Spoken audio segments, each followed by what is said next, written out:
बिंदु 4,3 किस चतुर्थांश में है? तो इसका जो सही जवाब हो जाएगा ऑप्शन नंबर बी, चतुर्थांश में।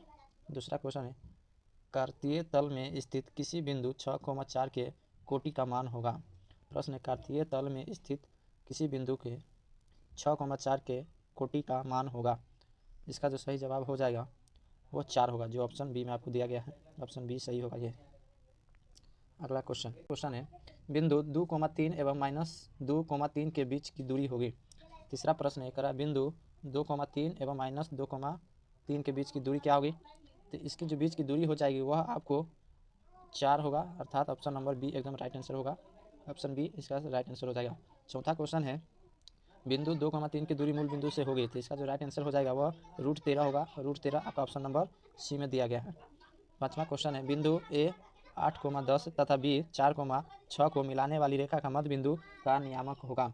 तो इसका जो सही जवाब हो जाएगा वो आपको 6,8 होगा। 6,8 हो जाएगा, जो आपको ऑप्शन नंबर ए में दिया गया है। Option number A correct answer हो जाएगा। अगला क्वेश्चन देखें, बिंदु ए 4,5 तथा बिंदु बी 6,5 मिलाने वाली रेखा का मध्य बिंदु है। तो इसका जो सही आंसर हो जाएगा वह आपका 5,5 होगा, जो आपको ऑप्शन नंबर बी में दिया गया है। सातवां क्वेश्चन है, बिंदु -5, 7 और -1,3 के बीच की दूरी होगी। तो इसका जो सही जवाब हो जाएगा वो आपका 4√3 वर्ग इकाई होगा, जो आपको ऑप्शन सी में दिया गया है। बिंदु 2,3 एवं 4,1 के बीच की दूरी होगी। इसका जो सही जवाब होगा वह आपको 2√2 इकाई होगा, जो आपको ऑप्शन नंबर ए में दिया गया है। ऑप्शन ए इसका सही जवाब हो जाएगा। अगला क्वेश्चन है, किसी बिंदु की y अक्ष से दूरी उस बिंदु कहलाता है। एकदम VVI क्वेश्चन है, नामक क्वेश्चन VVI है। कह रहा है, किसी बिंदु की y अक्ष से दूरी उस बिंदु का क्या कहलाएगा?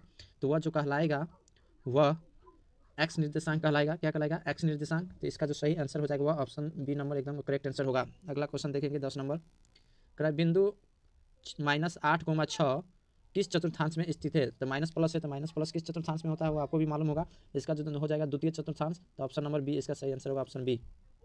11वां नंबर, किसी बिंदु -4,3 की स्थित किसी पाद में है। इसका जो सही आंसर हो जाएगा वो आपका ऑप्शन नंबर 2 होगा, अर्थात बी द्वितीय पादप में। किसी बिंदु की x अक्ष से दूरी उस बिंदु कहलाती है। यहाँ पर क्या पूछा है? x अक्ष की दूरी क्या कहलाएगी? तो x अक्ष की जो दूरी होती है वह आपको कोटि कहलाएगा, और y अक्ष की जो दूरी होती है वह भुज कहलाएगा। तो इसका भी करेक्ट आंसर जो आपका हो जाएगा 12 नंबर का ऑप्शन नंबर बी एकदम करेक्ट आंसर होगा, ऑप्शन नंबर बी। आगे क्वेश्चन देखेंगे 13 नंबर, किस बिंदु 1,5 किस चतुर्थांश में स्थित है? प्लस प्लस किस चतुर्थांश में होता है? तो फर्स्ट चतुर्थांश में होता है, आपको भी मालूम होगा, इसलिए इसका right answer option number A दिया गया है। बिंदु -3 को माइनस किस चतुर्थांश, माइनस किस चतुर्थांश में होता है दोस्तों? तो यह तृतीय चतुर्थांश में होता है, माइनस। तो इसका ऑप्शन नंबर सी एकदम करेक्ट आंसर हो जाएगा। 15 नंबर क्वेश्चन है, y अक्ष से 5 इकाई दाईं ओर और x अक्ष पर एक बिंदु P स्थित है, तो P का निर्देशांक होगा। पूछा कि y अक्ष से 5 इकाई दाईं ओर और x अक्ष पर एक P बिंदु स्थित है, तो P का निर्देशांक क्या हो जाएगा? यह इसका जो राइट आंसर होगा 5,0 होगा, जो आपको ऑप्शन 1 में दिया गया है, ऑप्शन ए। ऑप्शन ए 5,0 हो जाएगा। 16 नंबर क्वेश्चन है, बिंदुओं a, -3 तथा b 2,2 के बीच की दूरी होगी। इसका जो सही जवाब हो जाएगा वह आपका ऑप्शन नंबर डी हो जाएगा, 5 इकाई। ऑप्शन डी हो जाएगा। 17 नंबर क्वेश्चन है, बिंदुओं a 0,6, b -5,3 तथा c में ब्रैकेट में 3,1 एक त्रिभुज के शीर्ष है, तो त्रिभुज कौन सा होगा? तो यह जो त्रिभुज कौन सा हो जाएगा वो आप बता सकते हो, फटाफट बताइए कौन सा हो जाएगा। ऑप्शन नंबर कितना होगा सही इसका? तो इसका जो सही जवाब हो जाएगा वो समबाहुन त्रिभुज होगा। कौन सा त्रिभुज होगा? समद्विबाहुन त्रिभुज। अगले देखेंगे आगे क्वेश्चन 18 नंबर में है, बिंदुओं ए में दिया है 0,-2, बी में दिया है 3,1, सी में दिया 0,4 तथा डी में दिया -3,1 शीर्ष है। तो एक शीर्ष है, तो इसका जो सही जवाब हो जाएगा वो आपको ऑप्शन नंबर सी हो जाएगा, वर्ग हो जाएगा। क्या हो जाएगा? वर्ग हो जाएगा। आगे देखेंगे 19 नंबर क्वेश्चन। 19 नंबर क्वेश्चन देखेंगे, y अक्ष पर x अक्ष से 5 इकाई की दूरी पर x अक्ष के नीचे एक बिंदु ए स्थित है, तो ए का निर्देशांक हो जाएगा। इसका जो सही आंसर हो जाएगा आपका 0,-1 होगा, 0,-5 हो जाएगा, जो ऑप्शन नंबर डी दिया गया है। ए 5,-2 और बी 9,6 को मिलाने वाली रेखा 3:1 के अनुपात में बिंदु पी पर बांटती है, तो पी का निर्देशांक हो जाएगा। तो इसका जो पी का जो निर्देशांक होगा वह आपको 8,4 होगा, जो ऑप्शन बी में दिया गया है, 8,4। ऑप्शन नंबर बी हो जाएगा एकदम करेक्ट आंसर। 21 नंबर क्वेश्चन है, y अक्ष पर एक बिंदु जिसकी बिंदु 4,2 से दूरी 5 है, निम्नलिखित में कौन है? निम्नलिखित में कौन होगा इसका सही आंसर? तो वह आपका जो सही आंसर हो जाएगा ऑप्शन नंबर बी हो जाएगा करेक्ट आंसर 0, -1। आगे देखेंगे बिंदु -3, -4 और 1, -2 को मिलाने वाली रेखाखंड को y अक्ष जिस अनुपात में बांटती है वह कहलाती है। इसका जो सटीक आंसर होगा वह आपका 3:1 हो जाएगा, जो आपको ऑप्शन नंबर बी में दिया गया है। अगला क्वेश्चन देखेंगे 27 नंबर।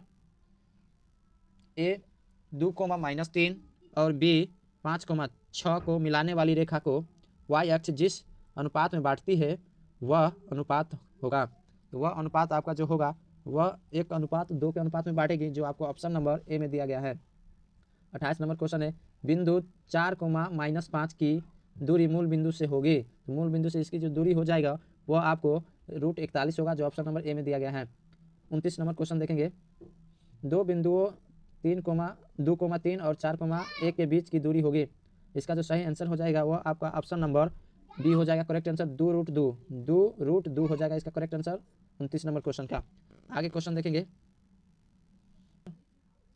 कह रहा है कि सरल रेखाएं x बराबर 2 तथा y बराबर 2 है। यहाँ x बराबर 2 दिया है और y का मान भी 2 दिया है, तो इसमें से कौन सा कथन सत्य होगा? तो इसका जो सही आंसर हो जाएगा वो आपको ऑप्शन नंबर ए एकदम राइट आंसर होगा। ऑप्शन ए एक दूसरे के लंबवत होगा। क्या होगा? एक दूसरे का लंबवत होगा। आगे देखेंगे अगला क्वेश्चन दिया है 0,1, बी का मान दिया है 0,5 तथा सी का मान दिया है 3,4 से बनने वाले त्रिभुज के क्षेत्रफल वर्ग इकाई में है। तो इसका जो सही आंसर सटीक आंसर होनी चाहिए वो आपको 8 इकाई हो जाएगा। कितना हो जाएगा? 8 इकाई या 6 इकाई, इस दोनों में से होगा। तो इसका जो सही आंसर होगा वो ऑप्शन नंबर सी एकदम करेक्ट आंसर होगा 6 इकाई। त्रिभुज का क्षेत्रफल जिसके शीर्ष -4,0, 0,3 तथा 0,0 है, तो इसमें से कौन सा होगा? तो इसका जो सही आंसर हो जाएगा वो आपको 6 इकाई होगा। दोनों सेम क्वेश्चन है, एक ही तरह से पूछा गया।